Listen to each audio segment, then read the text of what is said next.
I'd like to call to order the Clarkson Independence District Library Board of Trustees meeting for March 14th at 5:46. Close enough. Let's rise for the Pledge of Allegiance.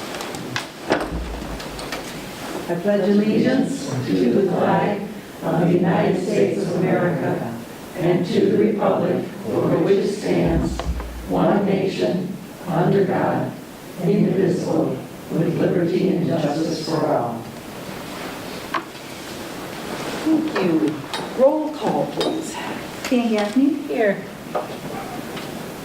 Nikki Gann, absent. Dan Green. Here. Mary Hemberg. Here. Sally Lamb. Here. Allison McFadden Kiesling. Here. Marilyn Palmer. Here. Julie Henry here. Okay. I'll accept a motion to approve the agenda. So moved. Second. You got that? Okay. It's been moved and seconded that we approve the agenda as presented. All those in favor, please say aye. Aye. Opposed? The motion passes. Call to the public.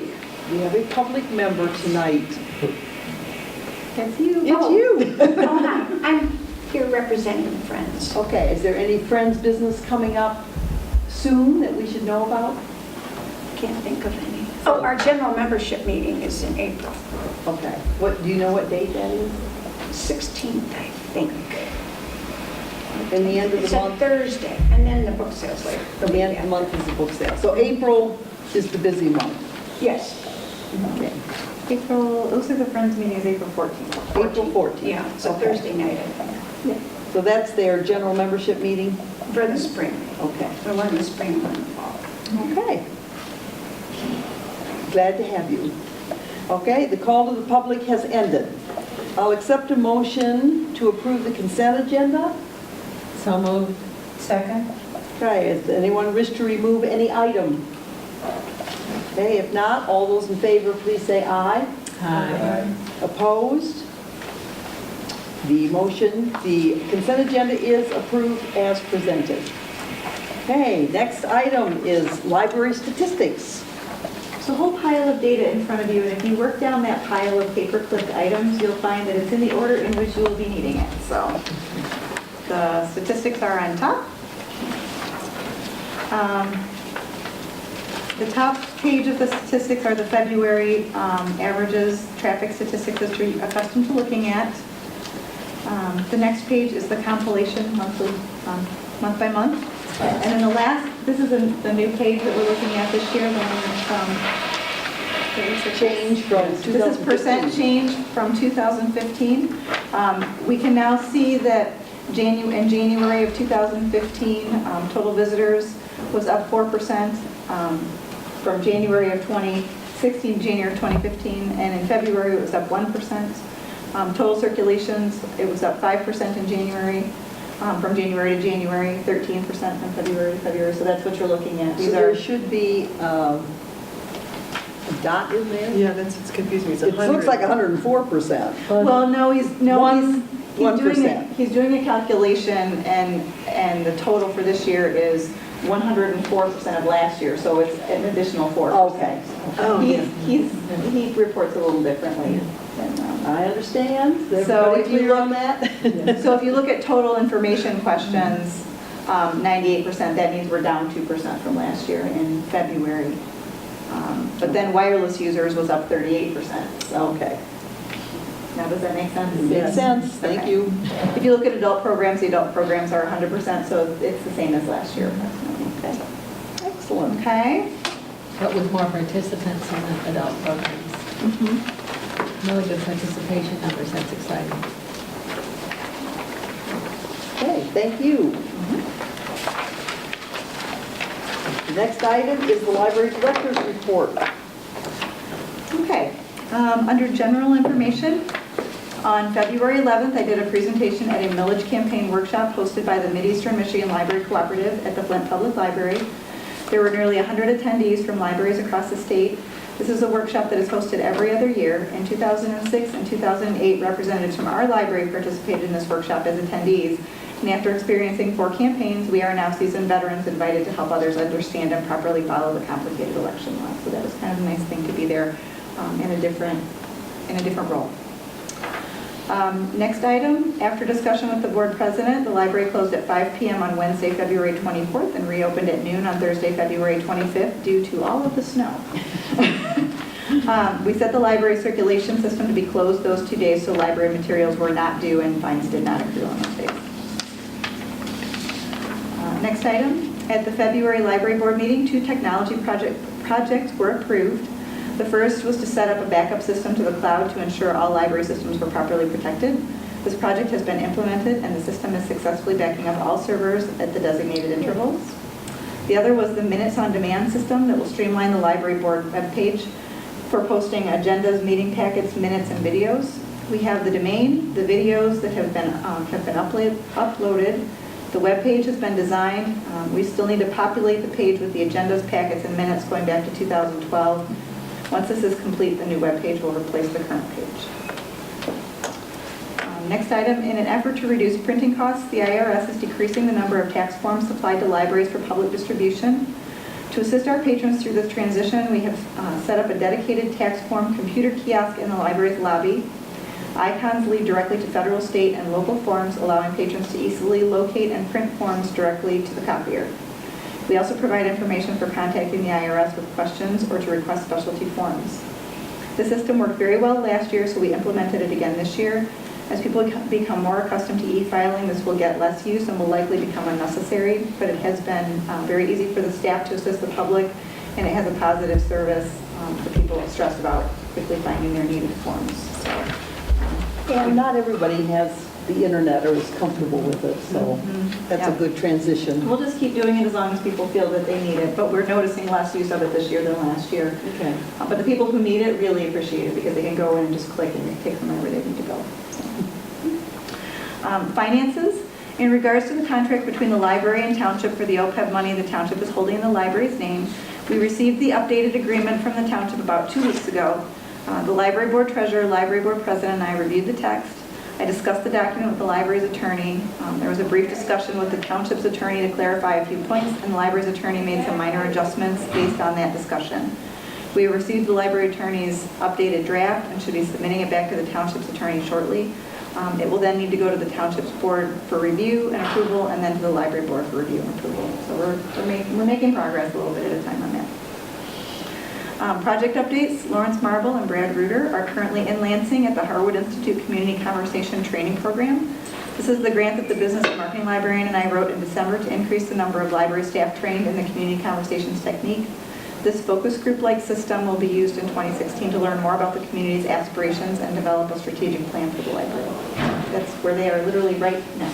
They're probably exhausted. It was a Long very day. labor-intensive workshop, I know, since we went in October. Collaborations, as discussed earlier this year, the Library Board and Friends Board will be working on a formal agreement between these 2 important entities, the one that governs the library and the one that acts as the charity arm. The library's attorney is creating a draft that should be ready for initial review and discussion in early April. And then last, but certainly not least, the Detroit Institute of Arts is sponsoring an Oakland County Day on Saturday, April 9th. This is an opportunity for residents throughout the county to enjoy a free ride to the DIA, and if you've been down there and seen the construction recently, this is the way to go. Our library is once again a pickup point. People wishing to take advantage of the opportunity need to register with the DIA by calling 313-833-4005 or register online at tickets.dia.org. The bus will leave the library at 9:30 a.m. and depart the museum at 2 p.m. And it was lovely, if you want to go down that way. I've done it a couple of times. Yes. It's spectacular. It's a really nice So way to go. we're all avid supporters. Yeah, it's great. All right, now to regular business. Let's take a look at the parking lot Phase 2 bid.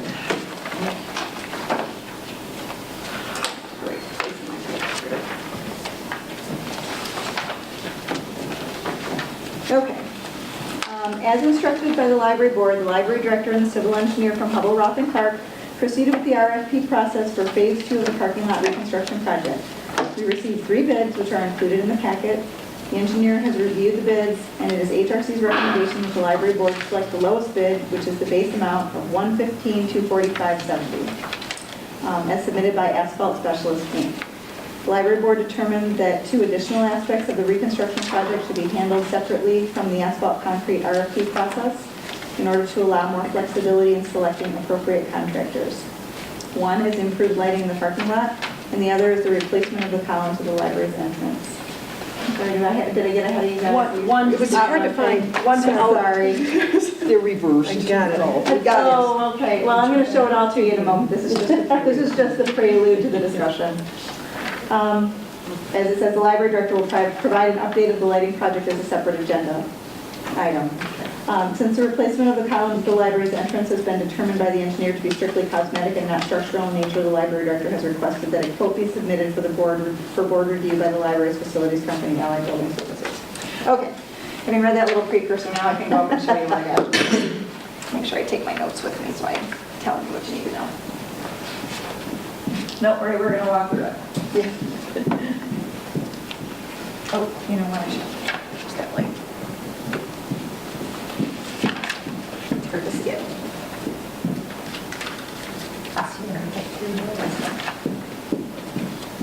Walking back and forth is part of the wellness plan, it's good, yeah. Okay, so, this is, make sure I got the right thing up on the screen here. This is the current parking lot. Mr. Bowman will tell you later. Okay, so this is the current parking lot, and Phase 2 consists specifically of the asphalt driveway around, so here's the island. This is the building up here. This is the entrance. This is the handicap parking right here.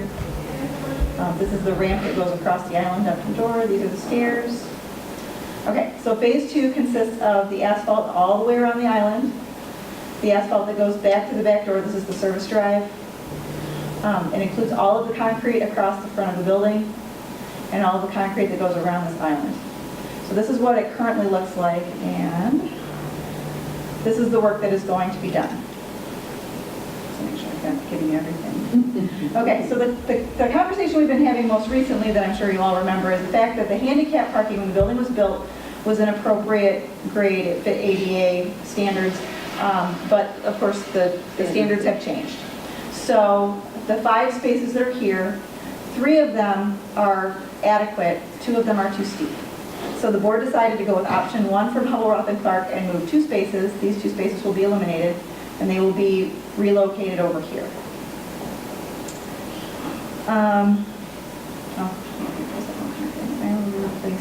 One of the other things that's being done, the ADA curbs, intersection identifiers, those are those little bumpy things that they put in the sidewalks now so that people who are visually impaired or low vision will be able to tell where the edges of the sidewalk are. So Those red bumps? yep, so we got one here, they did that one last year, but because they're doing all this concrete work across the front of the building this year, we will be adding one right there. Okay, That one hasn't been done yet. that's good. Now, the big thing that you need to know about that is something new that we haven't talked about up until this point is the structural slab. The structural slab that's at the library's entrance, so here's the building, and this is the walkway that goes up to the building. The structural slab that is right here, and you can see when you walk out this evening, because the structural slab goes so deep, it stayed stable, and over the course of the last 23 years, the concrete around it has settled. And so we had a place where the slab was at an appropriate level and everything else had sunk, and so we had what would essentially be a tripping hazard. So in an effort to do that in a low-cost manner, we really didn't have any other choice but to shave off the corner of that slab to make it more of a ramp. Unfortunately, that means now we have to replace the slab. So this structural slab right here will be replaced. The only reason this is an issue is because it is a structural slab. Originally, they thought they might be able to do it in 2 halves so that we would be able to stay open. People could go across one half and then they could go across the other half. That's not going to be the case. It has to be poured as one piece. So we will likely need to close from 1 to 3 days while the concrete cures. And we have no way of knowing when that's going to be because it's going to be based pretty much on the weather. So that's the one big issue that we're going to have. In the same way that last year we weren't sure in terms of the entrance and the exit, and there was some things that were up in the air, but we're going to use the same methods we used last year, try and give people as much notice as we possibly can. We'll use social media and the website and other communication methods to try and get that information to people. But the engineer feels very strongly that this whole slab needs to be done as one big piece. The other option would be to allow patrons to come in through some other entrance from the building. We really only have two other entrances. We have this entrance, which is an emergency exit and has steps, so it's not particularly helpful. And then the other one would be the delivery room path, and that's not very patron-friendly, I'm sorry to say, because it is right through a storage area that is... And it has a lip. It has a lip. Well, there's a ramp that goes up to it. It's a heavy door. But it's a very, very heavy door. Yeah, it's a very, very heavy fire door. So it's not ideal. So I think the safest thing in that particular situation is to close for 3 days. So we will have to have a conversation either next month or the month after about how we want to handle that. But in terms of the actual project, if you look at the information in your packet from the three bidders, we did get 3 bidders.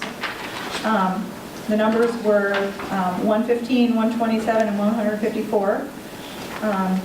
And HRC is recommending the lowest bid, which is $115,000. I don't have the exact number in front of me, but about $115,000. It is also the company that did the work last year. So not only is it the low bid, but we also know that they did a good job. So we're not... They're a big company, they're very reputable. They did a great job for us last year, yep. So this is from what Albert and I discussed, this is a pretty easy conversation to have because it is the low bid, and there's no question that we know they can do the work because they've done it before. So, good. Any questions about that? Because there were difficulties last year with those storm drains, so it wasn't that it was just a nice addition of asphalt. They No, really had no. to do some work on them. Well, and we're doing the same thing that we did last year in terms of grinding it down. What's being ground will be used as the base, which is a good savings. So the old asphalt will become the base for the new asphalt, which is nice. And as I said, these are, as I pointed out, the various repairs and additions and upgrades that we'll be able to do, including the handicap parking and getting that up to code. Any questions about the project or the plan? Okay, in terms of budget, we did put $150,000 in our 975, which is the building budget. So the budgeted amount for this project, the total is $150,000, and 115 is the amount for this part of it. There are 2 other pieces, and we will talk about those as well. But so far, so good. So. Okay, are there any questions for Julie before we entertain a motion on this piece? Okay, if not, do we have a motion for to accept the recommendation? I move that we accept the recommendation to have the asphalt specialist company on the advice of Roth and Hubble as presented. I'll second that. Okay. Any questions or comments? We've discussed this several times, so it's kind of our final look at it. All those in favor then, please say aye. Aye. Opposed? Motion is carried. Okay, and going along with that, we have to talk about the lighting of the parking lot.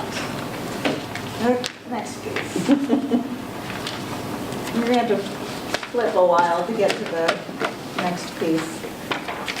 There's quite a thick piece of bids in there from the parking lot. Okay. The library board determined that the necessary improvements of the parking lot lighting should be handled independently from the RFP for the asphalt concrete to ensure that an appropriate contractor could be selected. A list of the 5 issues that need to be addressed is included in your packet, and just to review those issues. 1, 2 handicap parking spaces will be moved from the east side of the parking lot to the west side of the parking lot. Lighting on the west side of the parking lot where these new spaces will be located is currently insufficient. Number 2, lighting along the delivery drive near the back door of the library is insufficient. Number 3, lighting in the center of the drive from the library entrance to the center island is insufficient. 4, spotlights on the current handicap parking spots are on a dusk to dawn sensor that is not connected to the rest of the parking lot timer system. And number 5, the outdoor lighting system is not a dusk to dawn system, so the outdoor lighting does not come on during darkness caused by inclement weather. The library director sought recommendations of contractors as well as researched local companies specializing in design-build projects for outdoor commercial lighting and parking lot lighting. After receiving recommendations for designers that all work for the same company, there were several great recommendations that turned out they were all colleagues. It was discovered that most of the design work in Michigan is done by one company. They are doing the proposed plan and will provide multiple options for the board review. Once a preferred plan is selected, the project can be bid out. We already have 2 contractors who have expressed interest in bidding on this project, both of whom have been recommended by other municipalities or libraries. We hope to have bids for the board to review at the April meeting. So now I will show you the 3, we've gotten 3 designs. And that's the big folded, or the big sheet that's in front of you. It looks like this? Yep, yep. You got it, hard to miss. Hard to miss.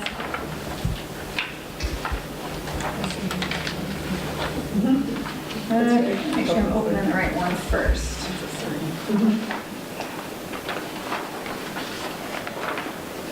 Come on, open up. Oh, I don't want to change the name.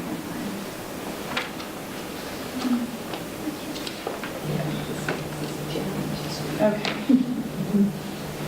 I can make this a little bit bigger.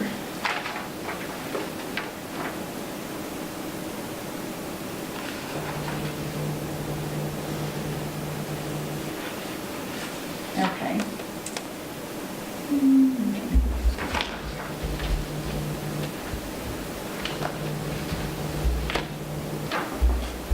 That's not too bad. Okay, we'll try this, and if it doesn't work, I'll make some adjustments to it. Okay, so I'm going to try and give you a feel for what it is you're looking at here. What you're looking at, this is the building. This is the entrance. This is the island. This is the driveway that then goes around the back. These blue dots, right there, right there, right there, right there, right there, and right there. And these ones across the island, here, here, here. Those are the current lighting poles. Okay. So what you're seeing, those rings around the lighting poles, are from the lighting designer. The cast of the light based on the light fixture that he has recommended. So this first plan is if we use only the light poles we currently have at the heights that they currently are, and we change them out with LED fixtures that he has recommended. Now the interesting thing is, you'll see, let's take this lighting fixture for example. There's the dot, there's the pole. This red ring shows where the light will go. So you can see now here's this blue dot, that's the pole, and then this red ring shows where this will go. So you can see where they overlap and where it covers areas that aren't covered by other lights. The interesting ones are these directional ones. This is the one by the back door. So this is the back of the library, this is that driveway that goes around. This one is a directional, you see it doesn't go so much behind, but it mostly goes in front. It's got a shade that pushes the light forward. The reason that we're doing that is because this is a property line, and there's a really nice family that lives right there. And we would just as soon not shine our light into their bedroom windows. I have sent them a letter and asked them to please contact me. I want to show them and assure them that we are being very conscientious about these lights and that we will not be giving them any issue. There are a couple of great big pine trees back here, but if anything were to happen to those pine trees, I wanted to make sure we were picking lighting that was appropriate for them. We don't want to alienate our nice neighbors. You don't need to light the And we don't need to light that back path. No, there's nothing back there that people are doing at night anyway. Okay, so do you have questions about that so far? You kind of understand what we're looking at now, this crazy group of lights. And I'm noticing some areas that are technically not getting any coverage at all, mostly in the driveway. Right, right. Now, one of the things that the lighting designer wanted me to tell you is that he really wanted to do the whole parking lot. I said, no, we can't do the whole parking lot right now. What I suggested we would do is deal with this part up front this year. This is phase 2 of the parking lot project. And phase 3 is the flat part down here, and that's for next year. So I suggested that perhaps what we could do is deal with the front part first, because the parking lot's actually not too bad, the rest of it. Well, let's deal with this front part because we're actually going to have people who can't, and there's no lighting right here, hardly at all, currently. Right. So we want to make sure that where we're moving these handicap spots, we don't have people that are having issues being able to see to get into the building. So we want to fix these problems. Next year, we could consider changing out the light fixtures on the rest of the poles and having everything be uniform at that point. But that's, Rome wasn't built in a day. We can't do all these projects all at the same time. So we thought we could break it into 2 smaller projects. So this is without adding any additional light poles. Now, you'll remember that one of the things that we wanted to deal with was the issue of darkness back here, and this light doesn't really go far enough, and this light doesn't necessarily go far enough. This is going to still be kind of dark over here. It's not horrible, but it's not great. It's still pretty dark over here. So this plan does not address the driveway leading to the back door? Nope, it does not. That was one of our, I walk out this way all the time, and I use my phone to get down this driveway because it's that dark. It's got a little light on the back of it, and that's how I get down the driveway. But this really should be better lit. So this is the plan that if we only wanted to change out fixtures, this would be 9 new fixtures, no new poles. And what would be the cost of that? Well, at this point, I only have a potential, we plan. haven't bid it out yet. So I have Okay. the 3 plans, and then I did talk to our facilities company to get an estimate of what they thought one of the plans would be, so we would have a ballpark to talk about. And I'll talk about that in just a minute. So let's open this one. Let's go to, this would be with the additional, the addition of 1 pole. That's the next one. So if you flip to the next page. Okay. So if we add 1 light pole, this is the same, basically you're going to see everything else looks the same, but we added 1 light pole right here. For those of you who are having a little trouble with the geography of it, it's down by the fire hydrant. So, and it would be a pole that would be pushing the light this way toward the driveway. So this fixes this driveway issue right here. It's a little bit dark right here, but it does fix that problem. We're still going to get a little bit, now this doesn't mean there's no light here. No, well, It's going to be dimmer right here than it is right here. Gotta be better than it is now. It will be better than it is now. Because it really is not good now. It's not good now, no. I would say that probably currently our light only goes this far. So by the time you get the residual light, and these are LEDs, so they're going to appear brighter, not just be brighter. One of the things that he wanted me to describe to you is that when you talk about a standard light fixture, these are halide light fixtures that's got like a ball of sun, a bulb that shines down like this. And so if you were to fly over the library in an airplane, you would look down and you would see these very, very bright circles of light right underneath the poles. The LED fixtures are teeny tiny little lights, lots and lots of, if you look at them for rows and rows, these teeny tiny little lights. Well, each one of those little lights is directed optically with little lenses so that it spreads the light evenly and more like this, not like this. So you're going to get more even light, and because the light is more even overall, you don't get those points where you're walking into dark spaces. The light will be more even throughout. now just where the new handicap spots in relation to this, because it's, They are right here. okay, This is the little brick paver patio, okay, I see and then that these now. are the parking spaces. I think it's just going to be hard. Well, I saw yeah, this and I'm one. kind of concerned Okay. that the far one is not really getting enough light Yep. with this, so. So plan number, the next plan, plan number 2, with 2 additional poles.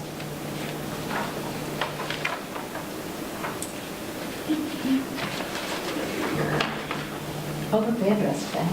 They did address that. Yes, they did. Also, the walk down from the back door, which is nice too. Yep. So this is plan number 3. This is plan number 3, but this is 2 additional poles. So this includes the one we just looked at, this pole right here. And then it also includes a pole right here. So this is the service drive that goes to the back. This is where the handicap parking is, and the pole would go right there. So there's a pole, additional pole here, and additional pole here. So it covers all of this. Any That's questions about that? definitely better. Yeah. Okay. Yeah. I think we're all in agreement about that. Well, because without putting the second extra pole, then you really did have that one handicap spot, which would. Yeah, you can't deliberately put the handicap spot there without enough light. Right. Now, he's proposing that if we were doing in 1 additional light pole, to put it here, but there's no reason why you couldn't choose to put the 1 additional light Yes. pole there. Which I was surprised he didn't give me a 4th plan with that, because I'm more concerned about it being here than being Yeah. here. And one of the things he did say is that while this area seems darker now, when we do these lights, that area will brighten right up, Mhm. because all of these lights will be more evenly So you could choose to do an additional pole here instead, if we did a one pole plan, you could choose to do an additional pole here instead of here. And I actually thought the one pole plan, that's what he was gonna give me, and that's not what he gave me, so. So we're thinking about doing the lighting in the oval area between the driveway. Those come down a little further. So we're thinking about doing that next year. No, this would replace, So this essentially, would still be this year? this would be all the short Okay. fixtures. Yep, this will be, if we were to do this plan, it would be all the light fixtures across the front of the building. So this is by the other handicap parking spot, that's the one that's right there. Right. And then there's one here, and then this is the one that's to the side of the door, either side of the entrance, the ones that are there by the trees. And then this is the one that's by the paver patio. This would be in a new one. Right. This is the one by the back door. This would be a new one, and there's 3 that are in the island. And all of their fixtures would be replaced. So it just means we're adding 2 new ones and improving the lighting fixtures on the others. Yes. Okay. Yep. I'm sorry if I was not making that clear. But this would be a 2 additional pole plan, and the 1 additional pole plan he currently has right here, but you could determine that you don't want it here, that you want it there. And like I said, I was surprised he didn't send me that as I an don't option. know, but it seems like there would be many fewer walkers in the lower one. Down here? Yeah. Yeah, probably just me. Leaving at night. Yeah. Well, if what he says is true about fixing the parking lot lights, that area. This part will be- That be anyway. Yep, that'll brighten up later. Yeah. Yep. And I would be much more concerned about adequate lighting by Me too. new handicap spots. Well, yeah, and the people coming out of that driveway, yeah. Now, on the other hand, I just assume if we're going to deal with this area in phase 2, I just assume deal with that area in phase 2 Okay. and take the 2 additional poles and just have the lighting done for phase 2. Okay. Well, we would do if we were to do just phase 2 with 1 additional pole, when we did phase 3, we wouldn't put the pole here. Right. So, We would just stick with these, Yeah. we would change out these fixtures and there just wouldn't be a pole there. Right. So it depends on whether or not we well, feel that that's a then I needed. suppose it would be worth finding out when you structure the bids, do it with the 1 additional one by the handicap spot with an optional 2nd additional one down below and have them price that separately. Well, in order to help you out, like I said, I talked to the facilities company so that we would have a ballpark. So they gave me an initial, it's not really a bid, but they gave me an estimate, a proposal of what they would charge if we just hired them right out of the gate and didn't bid out. They only gave me for 1 additional pole. So the plan to do, make sure I'm reading this correctly. It would replace out all of the light fixtures on all, so it'd be 10 light fixtures, so the 9 current plus the 1 additional, and it could be that one. The removing of all of the lighting, old lighting fixtures, or disposing of those fixtures, the wiring, going to conduit for the new pole and all of that. The estimate would be $28,775 Or just 1 additional. with just 1 additional pole. So then I asked, because I knew you were going to ask me that next, I called and I said, hey, what if they decide they want to do 2? And he said, if we were going to add a 2nd pole near the fire hydrant area, the price, the budget price would be between $4,000 to $5,000. We can put a final number on it once the board determines what direction they You would like make to an go. additional 4 to 5. An additional 4, so it would be 29,000 plus probably 5,000. Yeah, so we're looking at about 34,000, 35,000. Now, to get yourself in the perspective, we budgeted 150 for the whole project, and we've just committed 115 to. So you've got some wiggle room. If you were to do the 28,000 to single pole, there would still be some money left in the budget to pay for the columns. That's the other piece that we Well, wanted to do the replacement columns. Okay, so 115, so if we did 115 with 35, I'm not the good mathematician. Where are we? That's what- That would not leave us money for the. The column. For the column. We would have to- Find the money for Well, the now column. remember, we've got money, the reason that there's a whole list of library projects that the staff is waiting for you to make decisions on for the year, because we have $90,000 in undesignated revenue to do other projects. Now, that means if we need, that's the reason we haven't approved any of those projects is because if we need the money, I was worried the parking lot was going to come in at a lot more than 115. Yeah, well, that was a very good number. So that's why we held that money at bay and told the staff, you're going to have to wait on the project until we figure out the parking lot. This is the most expensive of the 3 phases, and it has to be done because we're talking about these handicap spots not being up to code. So we have to do this. There are a lot of other things we want to do in the library, and they're very important as well, but this we have to get done. As soon as we touch this parking lot, we've made this agreement that we have to get it up to reasonable code, so. My personal feeling is that if we're going to do the project, I would like to do the entire project. I don't want to come back later and say, ooh, we've still got this dark area that people are occasionally walking in. And the numbers seem to add up if we take out the columns and find another way to do the columns. But if the parking lot lights are as good as he says, that's not going to be a dark area down here in the So corner. it may not, Right, Uh, so then we might have ended up spending, money 5,000 that we Then didn't we need could to use for spend. something else. right.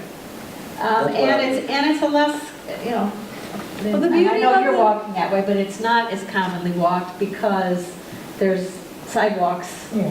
I Right. mean, really essentially the only people who are going to walk down there are people who are coming from or We're going to the back the door. back of the building. Well, and in this particular situation, because this parking lot lighting is decent, what we're not seeing, the darkest part is right here, because there's no Right. pole right there. This is the Right. dark- By the time you get to about right here, that's when I turn off my phone, because I don't need the light Okay, anymore. right. Because it's not fabulous right in this area, but it's not as dark as, But as Dan points out, if all of the lighting is improved, then it may be Yeah. visible enough. Yeah. and Okay. to be perfectly honest, I think the reason that the facilities company only gave me for the one pole is because they were of the opinion that this was the pole we needed, and this pole was a luxury. That it was not, by the time we do this lighting next year, I think they felt economically that this was That one, was unnecessary. that it was unnecessary, that by next year it will be unnecessary. Okay. If we put this pole in here, we will save this, we will solve this issue. Yeah, and you really do have, you know, lighting from the other pole coming down. It's not a huge area. It's essentially only just at the end of the island. Well, and he's not giving you the lights that are, there are lights in these, along all these Right, islands. which are already so- throwing off sunlight, and Yeah. we'll be doing better when we improve those. Right. Yep. All right, Um, I'll accept that.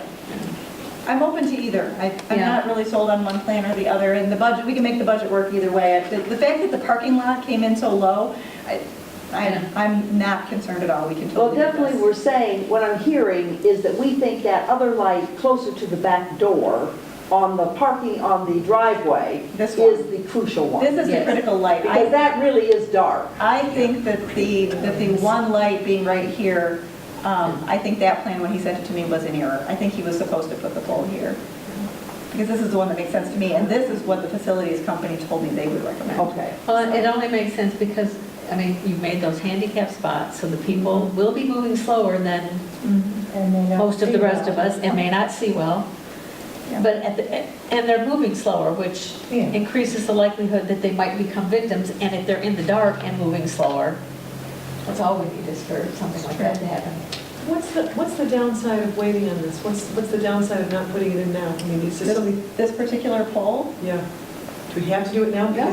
Because because then when in doubt, don't. So I'm thinking, the facilities company seems to think that if we feel we would like to maximize the light and we've got the money, then we could do this. But to their mind, and they are very much about doing what is necessary and what will solve the problem, their belief, when I talked to them this afternoon, their belief was that this pole would be sufficient to solve that problem.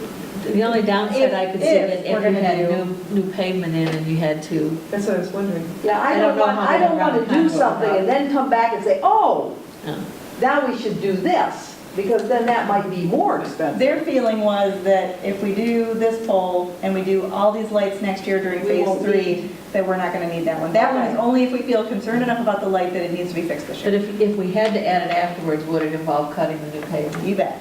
In order to run the Yep. conduit, you would have to cut the pavement, then you've weakened. Yeah, that was my So concern. Yep. it's cheaper now is the point. There is no, because there is If no we lighting want, on this yeah. side of the driveway. The reason there's no lighting on this side of the driveway is this is the property line. So there's no electrical on this side of the driveway.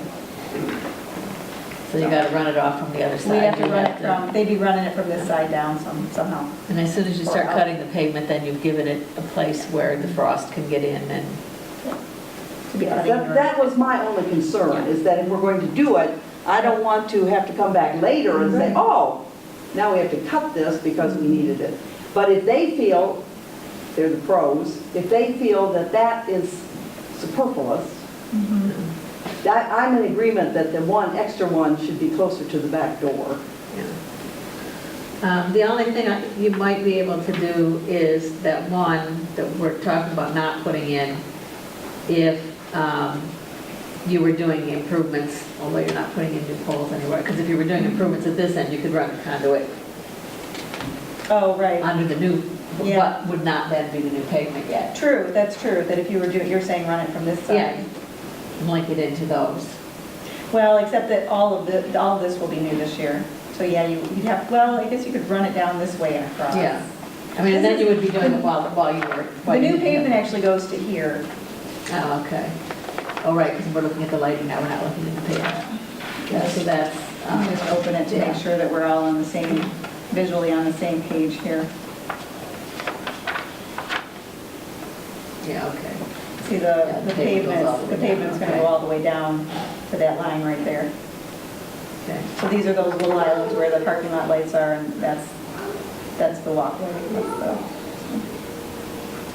the service drive. This is where the fire hydrant would be, that's where that light would go, so. And I can see both sides of that. I can too, and the only reason I'm hesitant to say, no, we shouldn't do it, I understand, it's a $5,000 increase, is that what it is? I know it's a- Approximately. I know it's a lot of money, but I'm thinking about the downside, if we don't do it, it'll cost a lot more to do it. Just, and I'm not even playing devil's advocate, the other thing is that you need to see, I mean, it's such an important You do. thing, and You absolutely do. I know when I've been in a parking lot that's been dark, including ours here, it's hard. And not everybody has a phone that they No, can. no, that's absolutely true. Yeah, nor That is should they have absolutely to. true. So the safety patrol person in me is a little concerned about not having. And really, in the whole scope of the whole project, the 5,000 is not that horrible. Hopefully, we're not going to have to do this again for many, many years. Well, you wouldn't probably have to do new poles. The only thing you'd have to do is fixtures, and all Right. of that can be done without tearing everything up.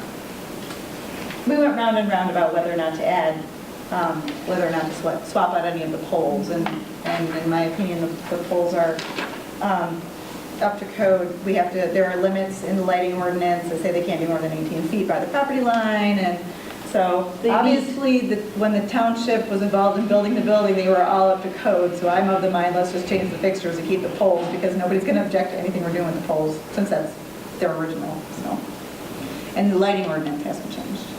The ADA ordinances have changed, but the lighting ordinance has not. So they feel that that's enough light. Bottom line is, they think that without that pole, they think it's all right without that pole. These professionals have said. The lighting designer felt that if we go ahead and phase 3, in the parking lot, phase 3 next year, and change out the fixtures Down there. down here, It'll cast that it would cast enough light that this light would be no sufficient. longer necessary, or not as needed. Well, No, we're but gonna- that's up to you. If you feel strongly that this needs to be corrected at this time, then We're coming that's, into the summer, longer days, longer light. I mean, this is, and when are we looking at having the other portion done? the lighting, let's see, the lighting will be done, this lighting project will be done at the same time the parking lot is being done, which will be May to June 15th of 2016. Right. And then we're looking at doing phase 3 in 2017.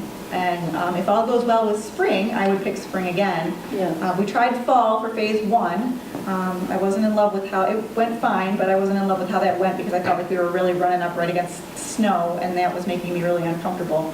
I would really rather do it in May. May is actually a quieter month for us. So I'm hoping that when we do this flat part down here, that we would also be able to do it in May. I don't think this part of the project is going to take as long.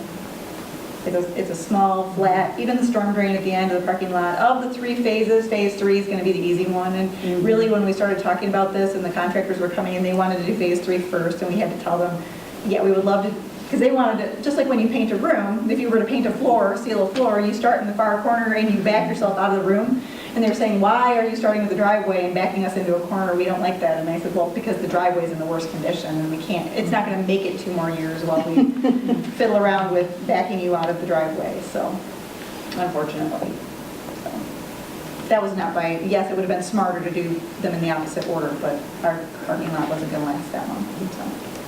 So you would need a motion to get the 3 bids, or to go with 3 bids on one of these? What I'm looking for tonight is which option you prefer, and we will bid out using that option. So do you want to go with changing out the lighting, just the lighting that we currently have, which would be no new poles, or do you want to go with adding 1 new pole or adding 2 new poles? And if you want to go with 1 new pole, do you want the pole here, or do you want the pole here? I think we pretty much covered that one. Yeah. I think We like so. the pole closer And we to the back definitely door. want at least 1 new pole. Yeah. Well, and that's the interesting thing, because the facilities guys who were here were looking at it in terms of what they thought we needed, and they only gave me the bid for 1 new pole, or gave me the estimate for 1 new pole, putting it right there, because that was what they assumed made the most sense financially and project-wise, so. And I had to call him, when I called him this afternoon, I said, I'd like to know how much for the second pole, and he said, really? I said, well, yeah, because we'd like to know. And she said, oh, well, I guess Because there's always a board member with questions. Well, I said, that's the first thing they're going to ask me is how much is it if we decide to do 2 poles?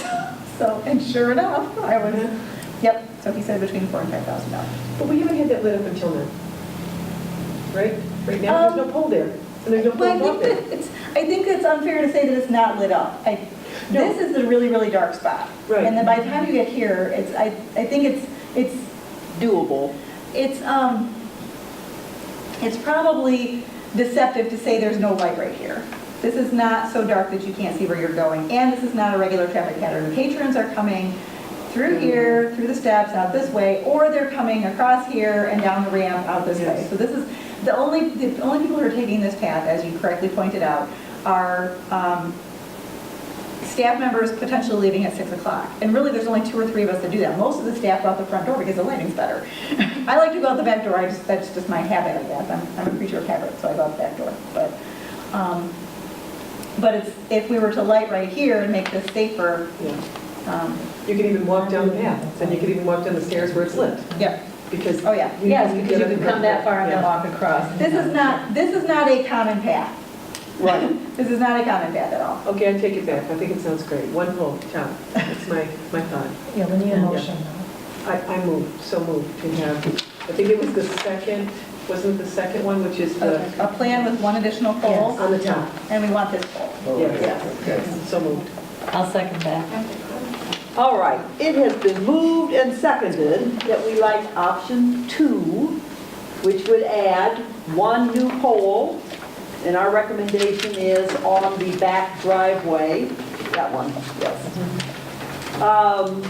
Any other comments or questions? Okay, all those in favor of option 2 with the 1 additional pole, please say aye. Aye. Those opposed, nay. Motion carries. Thank you. All right. Next item. Part of the wellness plan. All right, very good. Move it right on that. Okay. Okay. Review of the garden club proposal. When the overgrown bushes were removed from the southeast wall of the library, the garden club expressed interest in planting and installing a new garden. Library staff suggested a low-maintenance garden could be planted in that area. A number of patrons have suggested that a butterfly garden or native plants garden would have an educational value and be a nice addition to the library grounds, so those suggestions were also shared. Pat Chase, the Garden Club's coordinator of libraries flower beds, emailed earlier in the week to announce that the Garden Club had voted to approve proceeding with a project proposal by Roots to Fruits edible and ecological landscapes to be installed at the library. Proposed drawings and details of the plan will be presented at the meeting for the library board review and discussion. So, you have that in front of you as well. Your packet contains the presentation that Pat Chase gave to the Garden Club. So it does say ladies. No offense, Stan, that wasn't intended. She didn't do a separate presentation for you. She gave me what she had shared with the Garden Club. This is, let's bring this over.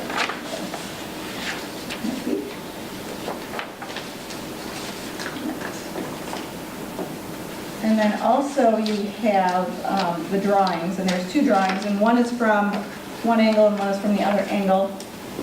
Let's see.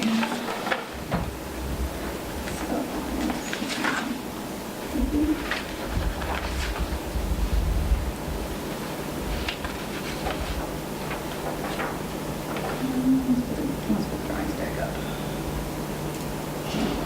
Okay. So that's the drawing, and that's the wall it's the opposite side of this wall. The proposal, here.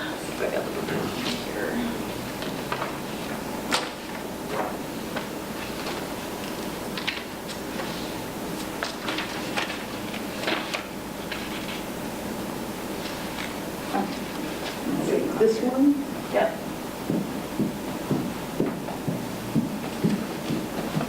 Sorry, I just got this on Friday, so I'm working on that lighting proposal for weeks. Let's do this other one. Okay, so she did point out that my team and I will be presenting a landscaping plan we would like to recommend for the area behind the bike rack where the overgrown views were removed from the library. She did try contacting on 2 separate occasions 5 different landscapers, heard and met with 2 and got designs from 1. To help speed up the process, she's listed the answers below to some of the questions that people may have, and as the proposed pictures are included. It would be installed this spring at an estimated cost of $3,930 with a budget of $4,000. This is grant money that the Garden Club has. There will be a lot of color all summer with room for annuals. Winter interest plants would be the sea kale and the lavender. There is one plant in the design that would take some maintenance, and that's the apple trellis. But the company is available to help with that, and the yearly budget would allow for that. There are already sprinklers in the area, so there will be no changes to the irrigation in that area. The butterfly bushes are not in the plan, but they would be moved near those on the other side of the library's entrance. We do have a gentleman that tags monarchs, and he uses the library as a location that he does that. So he was very concerned that we might be taking the butterfly bushes out, but the Garden Club has promised to keep the butterfly bushes in place for him. The plants that have been chosen are the smaller versions, and signage would be included to help with plant info. And then, there it is, okay. And then it's the apple trees that would be of concern. In the email that Pat sent me, she mentioned that the trellis for these are apple trees, these things along the back here. It's like the trunk comes up and then the branches come out across. They would need eye bolts and trellis to the building, and this is the wall that we did just replace the brickwork on. So she did say that the landscaper has offered another option that would not include eye bolts. That would not include bolting to that wall. So there are other options. I had some concerns about attaching those to the wall. I had mentioned to her that might be a concern since we just fixed the wall. So, Right. so. It's on my list of questions. Okay, all right. Because this is a big garden, it is up to the board to determine whether or not this is something that we want to proceed with, or if you have questions, or if you have anything that you would like to ask the Garden Club to answer. They're not here to answer questions tonight, although I know Mary has heard the presentation as well. So I will leave it to you to discuss that. I'll do my best to answer any questions that you have. Okay, and Mickey had responded. Yeah. You have a note in front of you of some of Mickey's possible concerns. Yeah. And it was like she was reading my mind. 'Cause I thought they were very well funded. One of the very first concerns I had when I looked at all of this, and knowing what happens, my brother has apple trees in his yard, and he gets very aggressive bees in the fall. If he is not able to, and he has probably at least 7 or 8 apple trees in his yard, so he gets a lot of apples. He cannot keep up with them, and he gets very aggressive bees. And then the apples fall from the tree, and then you slip on them. Yeah. And then these are things that you have to think about. It's not, It's not just the apples, you got pears, Pears. blueberries. Right. I think it's a lovely idea. I think it's a beautiful It setting. is for a certain setting. Yeah. Maintain all of this. The garden club would. Well, they would do what they've done with all the other gardens. They have a committee that works just on the library, other committee works in town. Okay. And they have a budget for the library gardens.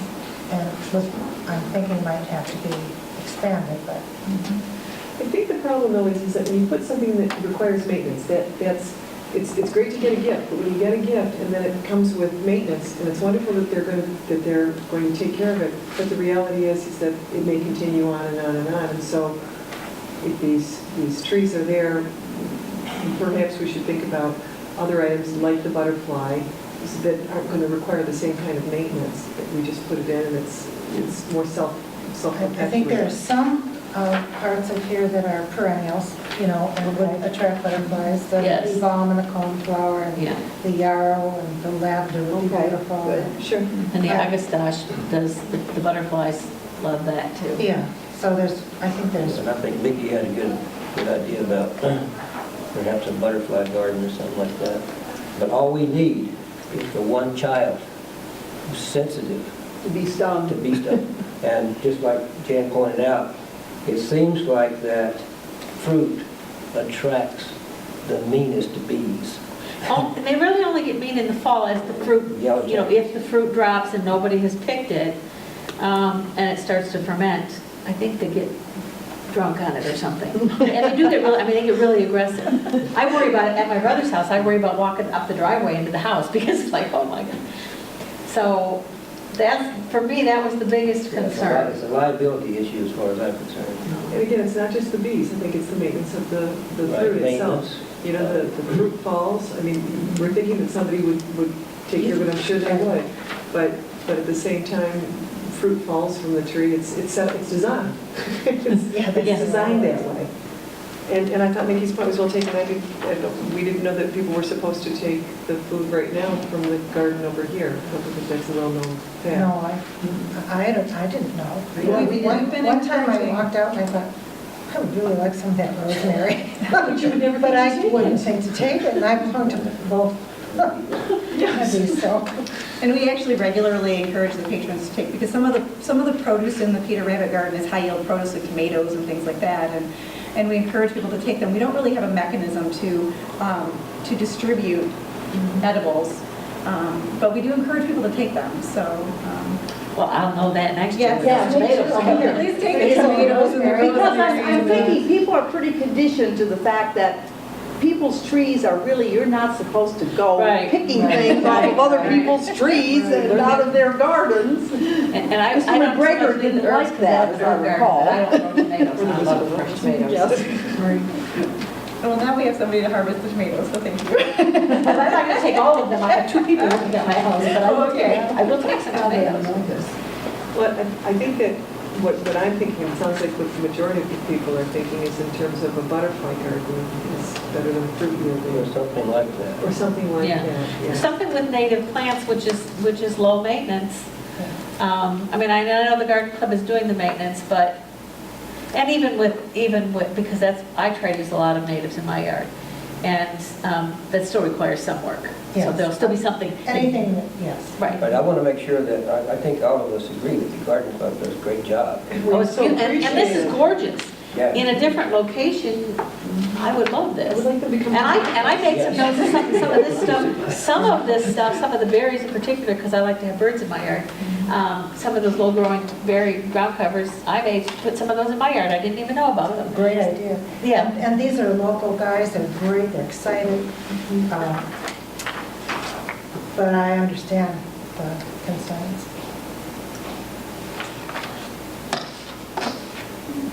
So can we ask the garden club to? Well, I'm certain that the garden club has thought this out very carefully Well, before- there is a committee for this. for this. And when they presented this, this is what we saw. And then there was a vote. And so they feel that they There were will, questions, but there was a vote. were they planning on harvesting, or was this another situation where they expected people to pluck them as they were leaving the library?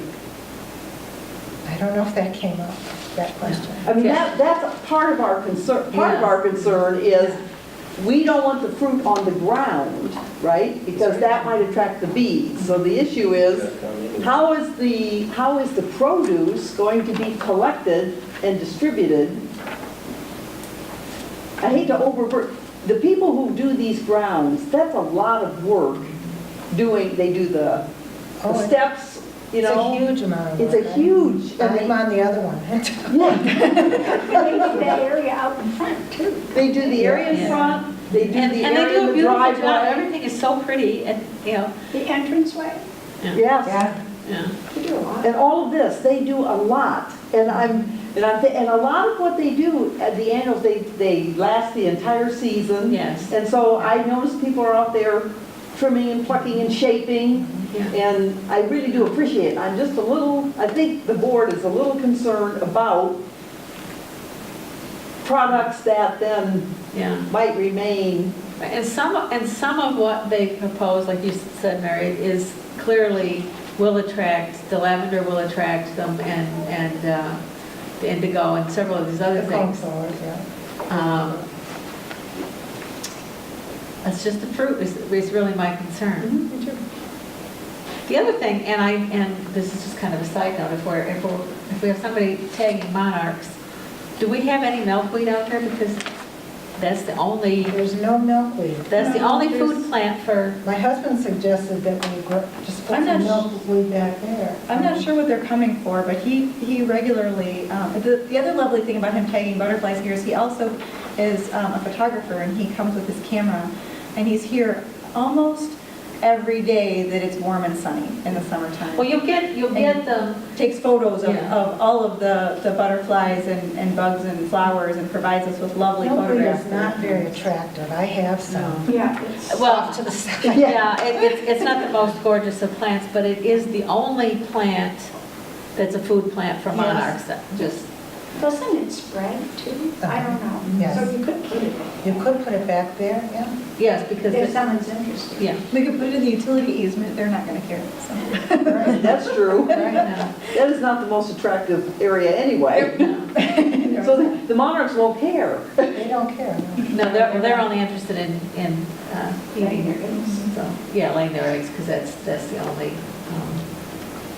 which is why I have it, not because it's pretty, but because I like to help save the monarchs. So,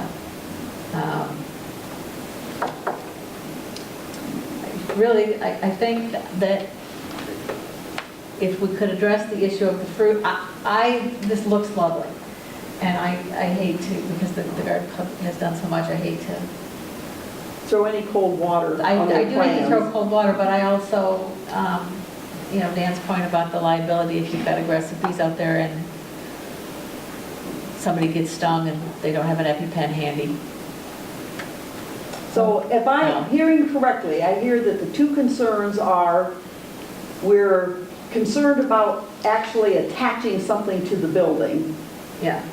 Which they have offered of, An an alternative. alternative, which I think we may want to ask what that alternative would be. Yeah. And That would be say- good. And the Okay. other concern is fruit that is not harvested might possibly attract Yeah.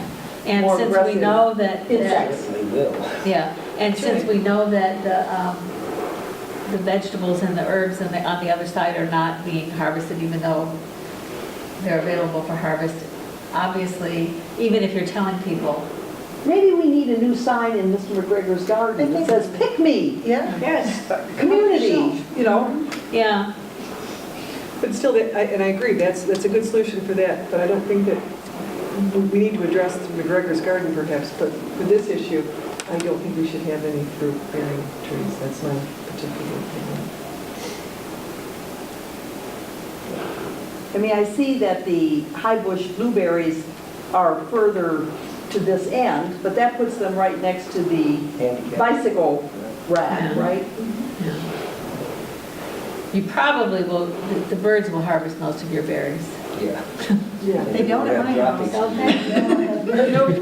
And they will harvest them, and then they will do some depositing. Yes, Yes. they will. We call it deposits. Very strange. Yeah. Yes, it does.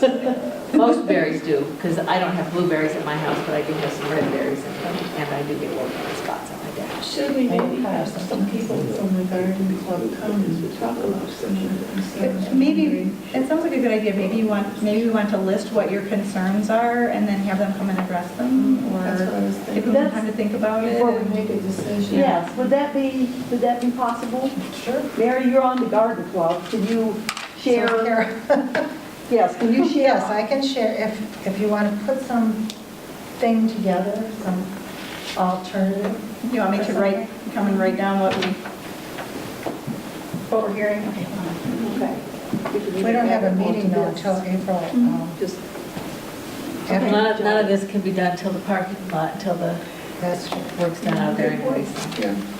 Well, the parking lot is supposed to be done no later than June 15th.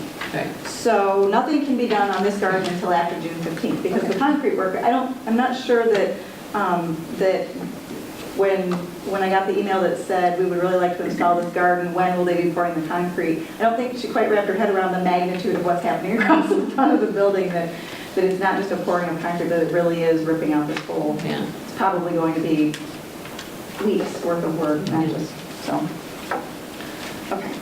so you're going to share these, if we share these concerns, we don't feel ready to vote on such a, Right. No. That's what I was Okay. thinking. we would just appreciate it if we could share the concerns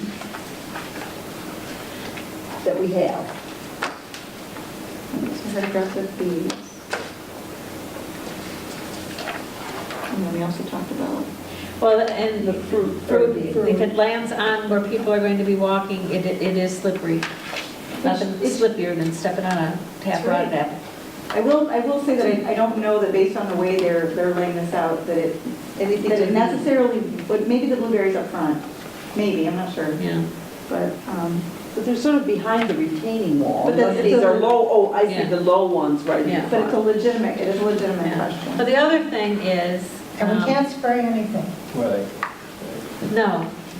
The other thing is We that won't spray anything. I mean, with the wrong group of children, some of the fruit might become ammunition. I hadn't thought about that. Well, I have a couple of grandchildren that might be in the bad group. Situation like that. So I think of these things. Boys. She was You mean mischievous children like the one in our sculpture? Yes, Yes. yes. Mischievous, good word. No. Okay. So the concern was the bees and then the harvesting of the fruit and the fact that the fruit could potentially be slippery Yeah. and then It catching could end up in a walkway, and walkway. either by natural causes or otherwise. And attaching something actually to the wall. Oh, thank you, yeah. I think we've got, are those the four concerns, I believe? Well, the other thing would be, although that would, it seems like the garden club would be almost more concerned about that, but that you would get deer eating some of those plants. Are some of those not going to be attractive to deer? I don't know. I don't know that. Oops, my computer went to sleep. I've heard people say they'll eat almost anything. Yeah, and I don't have because of the way my neighborhood is laid out, we don't get deer in our neighborhood, but So I really don't. I know a lot of people have problems. We do, and they come right up beside your house and They'd have to Nibble. climb all kinds of steps in our house because everything is terraced, but. They haven't eaten our vegetables out in the Peter Rabbit garden. right. And now that I know we have those, I know. I'll be looking for those carrots.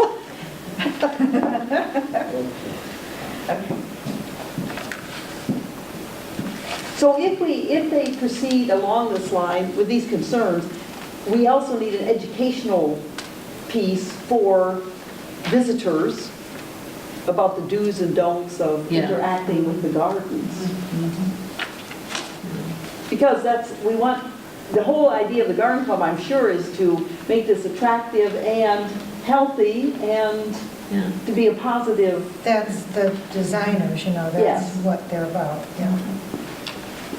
So have an edible landscape, right? And there's one, a smaller one alongside of Depot Road up by KH Homes. Okay. They did a strip there, so if you want to go see it, They always come up with creative ideas. Do they do that themselves? Is it, they just come up with these designs themselves? These two guys, Oh, they went to Michigan State, I think, and Which is very good and very big in horticulture. Oh, I see. Yes, it is. Yes. A friend of mine has a degree from there in horticulture. I've lost mine. So at this time, we're reviewing it, we're discussing it, and we have a couple concerns to share with the garden club. And that's where we are at this point. That's all right? All right. You and I can work together on it. you and I, Yeah, we'll we can wait work together on that. And we might not have to wait till the meeting, we could have maybe Yeah. Pat and her Kind of committee. a subcommittee. Little discussion, all right.